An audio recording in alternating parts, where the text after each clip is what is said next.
Trabalho por área.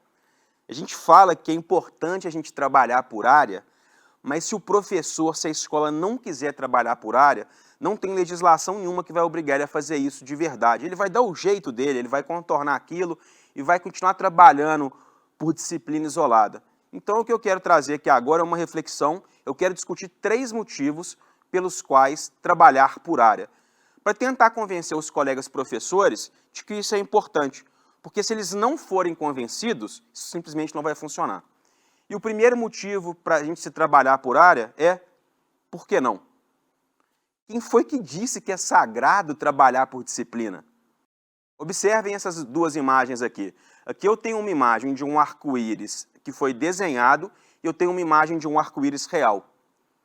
No arco-íris desenhado eu tenho 7 cores que estão muito bem distinguíveis uma das outras. Essa divisão por 7 cores ela é uma coisa artificial, ela foi criada pelo Newton. E o Newton teve um motivo totalmente aleatório para dividir o arco-íris em 7 cores. Ele acreditava em uma série de números cabalísticos e outras coisas que não vem ao caso aqui agora. Mas observa o arco-íris real, ele tem uma riqueza que não nos permite fazer uma distinção aonde começa o azul, aonde termina o verde.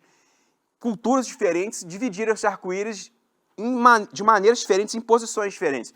Tem cultura que dividiu o arco-íris em 9 cores, em 8, em 10, em 11. Tem cultura que dividiu o arco-íris em só 4 cores. Isso é uma coisa humana, uma coisa que a gente inventa dentro da nossa cultura. A mesma coisa é com a divisão de disciplinas. Não existe um motivo para falar, olha, as reações de queima de combustível dentro do seu corpo, elas são da biologia ou não são da química, olha, a expansão de um gás é da física ou não é da química, olha, o estudo atômico é da química ou não é da física. Tudo isso são divisões que a gente criou.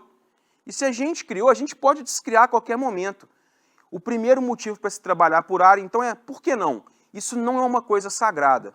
O segundo motivo para a gente trabalhar por área é a riqueza que isso traz para a gente. Viaja no seguinte, imagina a sua cabeça, seu cérebro.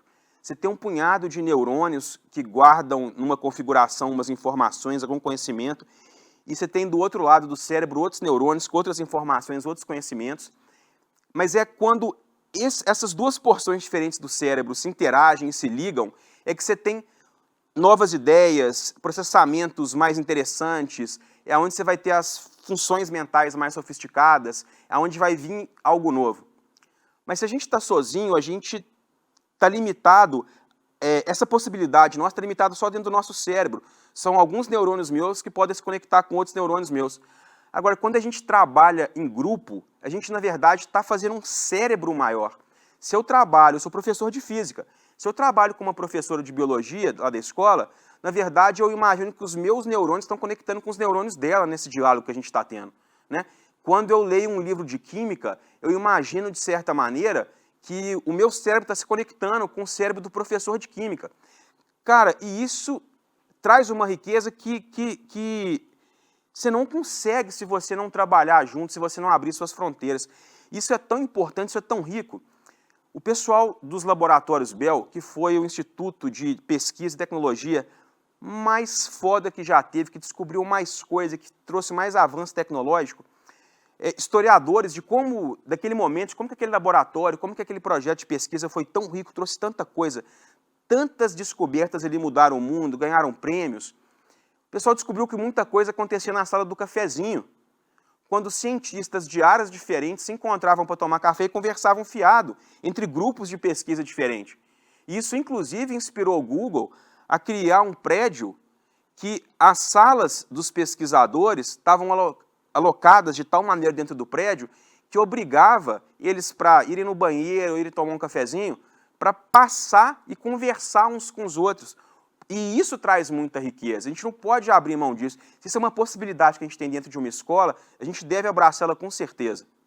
As novas áreas, as áreas tops que estão surgindo aí agora, que são novas, estão vindo exatamente dessa colaboração de disciplinas isoladas separadas. Sei lá, você vai pensar em exobiologia, você vai pensar em inteligência artificial. Dificilmente você vai conseguir pensar alguma coisa muito inovadora agora, muito de ponta, agora muito top, que não congregue diferentes disciplinas. porque, de certa maneira, a gente já esgotou várias das possibilidades dos trabalhos das disciplinas isoladas. Esse é o momento histórico que a gente está hoje. O terceiro motivo, ele vai ficar mais claro para a gente quando a gente entender por que essa divisão de áreas foi feita da maneira que ela foi feita. Existem outras divisões de áreas que eu poderia ter criado. Agrupar disciplinas de outras maneiras era possível. A gente podia ter, por exemplo, criado uma área de exatas, onde eu teria alguma coisa de física, química, matemática, uma área de biológicas, onde eu teria um pouco da química, um pouco da biologia, alguma coisa de matemática e estatística. Uma outra área, por exemplo, que fosse mais associada aos conteúdos. Repara que essa divisão mais tradicional, mais antiga, que algumas escolas já usaram décadas atrás, de separar, por exemplo, as áreas em exatas, biológicas e humanas, eram divisões que estavam sendo feitas pensando-se em conteúdos.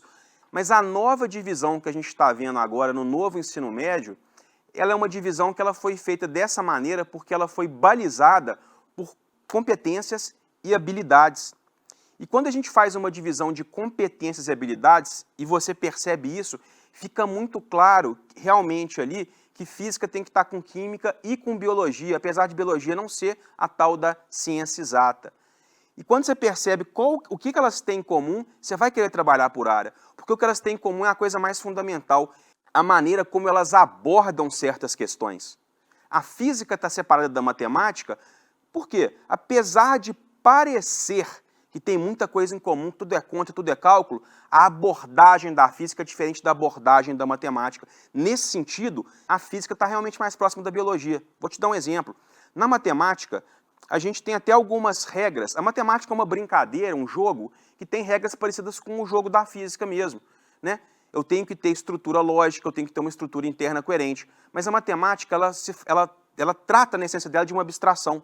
Ela nem tem que se referenciar no mundo real. Você pode criar um universo matemático coerente de um mundo, sei lá, com 28 dimensões e vai se divertir ali brincando com aquilo. Vários matemáticos fazem isso. A física, ela trata de pegar quais dessas possibilidades matemáticas se referem ao mundo real. E nisso, ela é irmã, ela tem que estar junta. Ela é a mesma coisa que a biologia e que a química. Apesar do conteúdo ser diferente, eu volto a frisar, a competência e a habilidade é a mesma, é uma abordagem igual do mundo. São ciências naturais e são esse agrupamento porque elas se referem a vou me aproximar do mundo real, vou me aproximar do mundo real com sucessivas tentativas, vou me aproximar do mundo real de maneira que eu posso estar errado agora, mas daqui a pouco eu vou estar um pouco menos errado. E essas habilidades, essas competências, elas são mais facilmente formadas quando são trabalhadas juntas.